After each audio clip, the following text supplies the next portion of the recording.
Manners make it ducks. 안녕하세요 여러분, 게스맨입니다. 오늘은 시니어 사료를 알아볼 예정입니다. 원래 특집을 기획하고 있는데 이게 자료 찾는데 시간이 너무 걸려서요. 우선 한 브랜드 먼저 소개해보려고 합니다. 이 브랜드는 워낙 유명하고 다들 아실 텐데요. 바로 오리젠입니다. 이 오리젠은 정말 오랜만에 제 리뷰인데 아무튼 자, 오리젠 시니어를 오늘 한번 보겠습니다. 함께 보시죠. 그런데 들어가기에 앞서 한 가지 짚고 넘어가겠습니다. 이 시니어 사료를 보는 기준은 수의사 선생님마다 다 다릅니다. 누구는 뭐 고단백질이 괜찮다, 누구는 고단백질을 하면 안 좋다, 시니어 나이가 되면 단백질 제한을 해야 된다 등등등 여러 가지 주장과 설이 있는데요. 이거를 좀 간략하게 정리하면 다음과 같습니다. 첫째, 신부전 상기 혹은 소관증 같은 질환이 있는 아이면 단백질 제한하는 것이 맞습니다. 둘째, 나이를 먹으면 소화기관이 노후화되어 단백질 소화 힘들어하는 것도 맞습니다. 단 이런 경우 단백질뿐만 아니라 다른 지방이나 탄수화물 등등 여러 수치도 다 소화하기 힘들어해요. 자, 셋째, 오히려 나이를 먹으면 더 양질의 단백질이 필요해집니다. 이걸 보통 뭐 생고기 혹은 뭐 근육고기를 하죠. 강아지 기준으로. 이걸로 토대로 해서 결론입니다. 현재까지 나온 팩트와 제 주관을 좀 가미를 하면 이 시니어는 노후화된 이 소화기관 때문에 충분한 그 영양 보충을 위해서는 정말 양질의 단백질을 진짜 제대로 섭취를 해야 합니다. 그래서 큰 질환이 없는 경우에는 별도의 단백질 제한은 필요하지 않다가 제 개인적인 결론입니다. 그렇게 이제부터가 핵심인데요. 시니어 사료를 고르기 위해 먼저 볼 것은 이 단백질 수치가 높다 적다 이것이 우선이 될 게 아니라 바로 양질의 단백질을 이 사료에서 사용했는가 이것을 우선으로 봐야 한다는 거죠. 자, 그래서 오늘은 이것을 기준 삼아 오리젠 시니어를 볼 예정입니다. 자, 브랜드부터 보죠.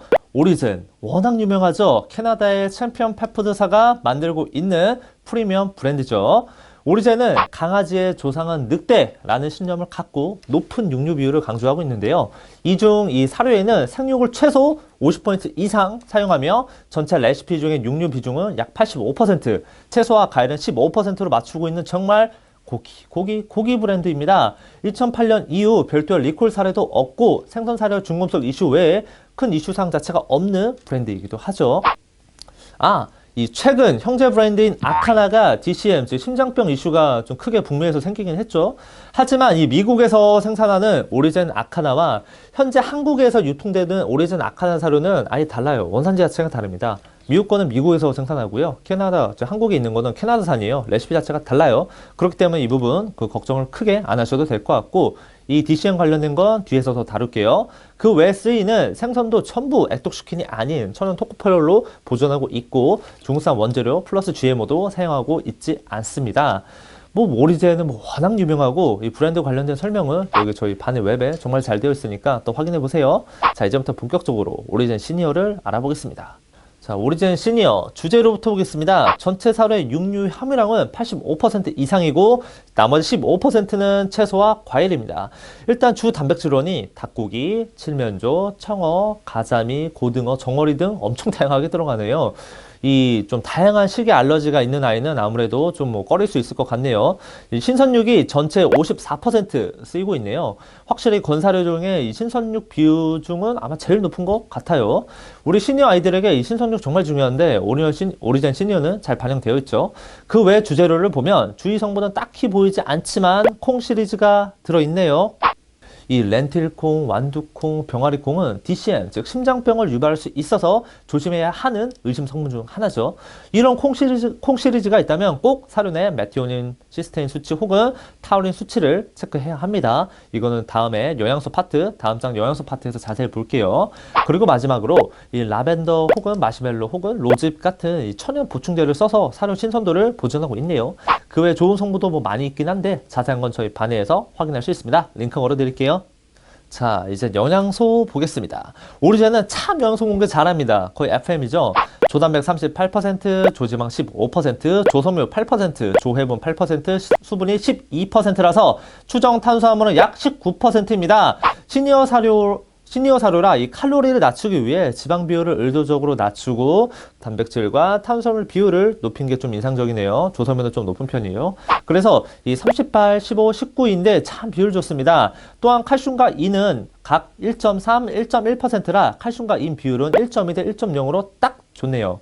그 외 오메가3, 즉 중요한 EPA와 DH는 약 0.5%, 약 5g 정도 들어있는데 이건 살짝 부족해요. 함께 오메가3 영양제 급여하면 좋을 것 같고, 또 관절 건강을 위한 콘드로이틴, 글루코사민, 또 주재료에 강한 뿌리도 있었죠.